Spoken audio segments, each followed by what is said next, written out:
ทำอะไรดีวะเนี่ยจะทำอะไรดีวะเนี่ยอ๋อเหรอ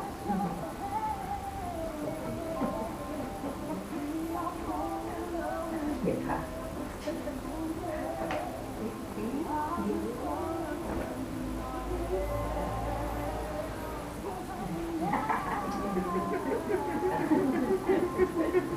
เที่ยวอ่ะ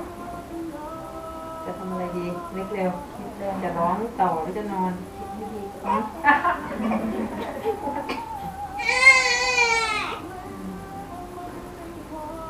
ดูดนมนี่เป็นไงโชว์เลยอยากจะดูไงโชว์เลย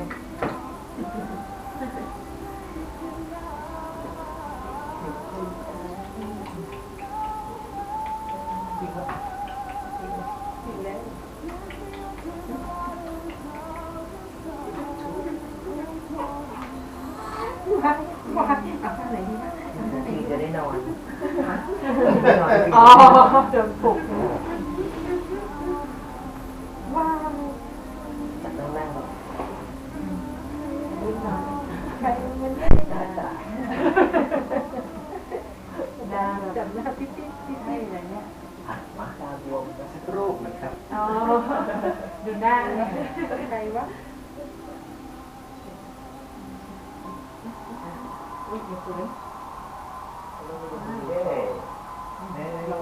ลองแม่หันมองหาวเดี๋ยวเอาวายนึงลองโอ้ตื่นด้วยแห้ตื่นเล่นกันก่อนกลางคืนจะได้นอนยาวเห็นใครบ้างยังเห็นใครบ้างยังถ้าน้องปอที่ก็ลงถ้านั่งเป็นแบ็คเห็นใครบ้างยังถ้ามันติดที่สุดดีค่ะแก้มเยอะขึ้นนะแก้มใหญ่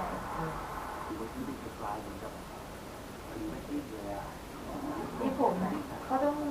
ทำไหมให้เขาหมอบใจผมรู้สึกที่หญิงโกนแล้วนะ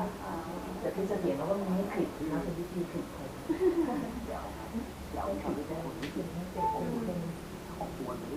หนูลองทำมั้ยนะวางหัวไฟระหว่างคนโตไม่โดนไหมเก่งไหมเด็กตาแดดต้นเงินนะครับว่าทำอะไรก็ช่วยเป็นใจพอพี่เขาว่าเล่นกันคืนนอนเยอะๆกินอะไรเยอะพยายามทำให้เป็นเพลงเดียวคิดว่าพอมาร้องปุ๊บต่างคนต่างร้องเหมือนวันนี้จะทำอะไรดีสองคนนี้ทำอะไรดีมาแล้วเหมือนเขาเป็นเพลงโดนปลุกทำอะไรดีเรื่องผมไม่ต้องพูดถึงเลยคุยกันแล้วก็เป็นที่มากๆทำอัลบั้มได้สบายไม่มีใครรู้สึกอะไรก็ทำวิ่งตึกเกิดมา2 เดือนกว่านะควรเข้าที่ตรงนั้นต้องเตะคุยกันก่อนเนาะมีหนูคำนิ่งนะคะคนนี้ชื่อคำนิ่งนะคนนี้คำนิ่งเกิดเร็วตัวน้อยขึ้นร้องนะคุยกันดีๆก่อนนะคุยกันดีๆเนาะแล้วก็คำนิ่งคนนี้ชื่อคำนิ่งน้อย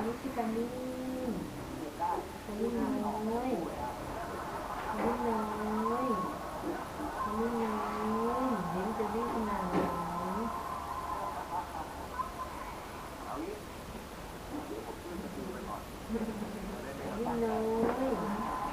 วิ่งนอนจนตาบวมหมดแล้ววิ่งน้อย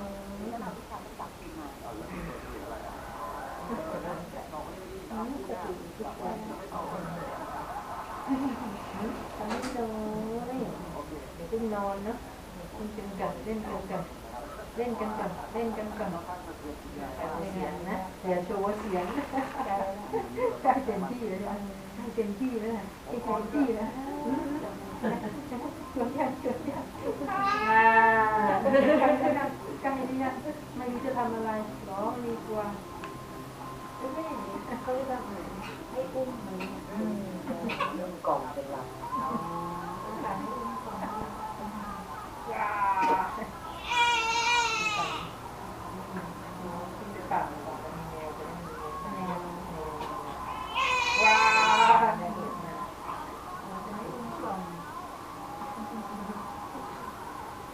แล้วก็นอนเองจะไปนอนไม่นอนแล้วโอ้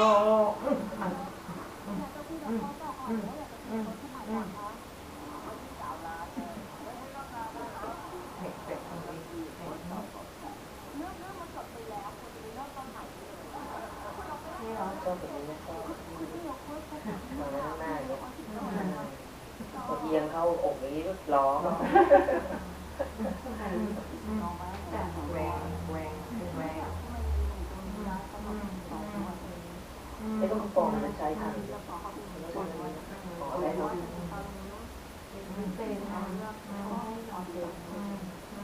ก็ไม่เขาละมือแข็งก็แล้วว่าไม่เกินคิดไปเลย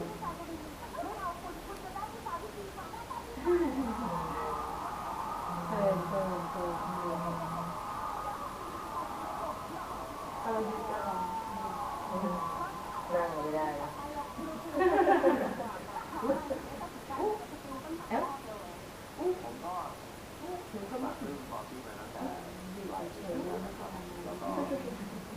คุยกันไม่ได้นะ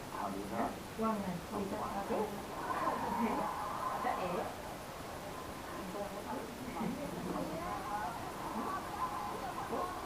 เห็นเนาะ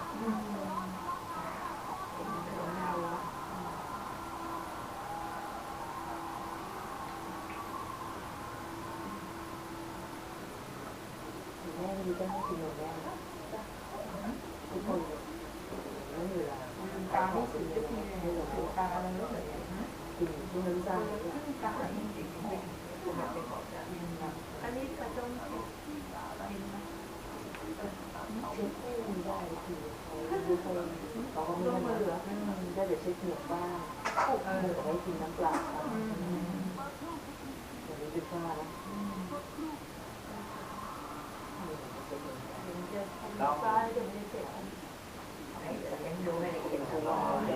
ไม่รู้ต้องร้ายใหญ่กว่านี้นิดนึงหรือเปล่าก็ไม่ได้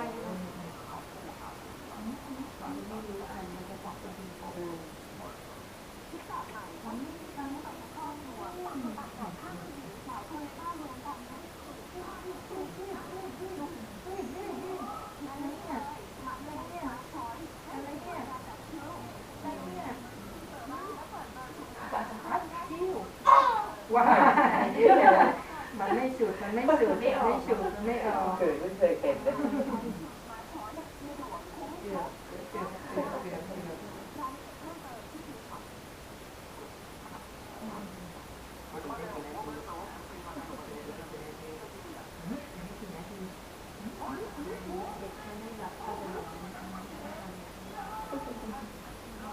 ก็ไปอยู่นิ่งๆไม่ได้คามินได้จังคามินยังกินได้อยู่คามินสิ่งที่อยู่ในเล็กไม่ท้ายกันนะได้คามินมีอย่างกันนะคามินนิ่งตัวน้อยนิ่งอย่าโยเยนะว้าว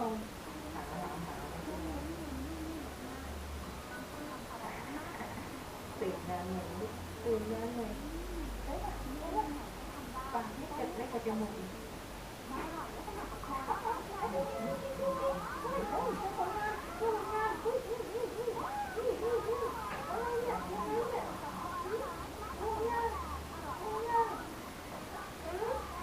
ตั้งอยู่ตื่นไม่เยอะนอนเยอะ ต้องรอให้อ้วนกว่านี้ก่อน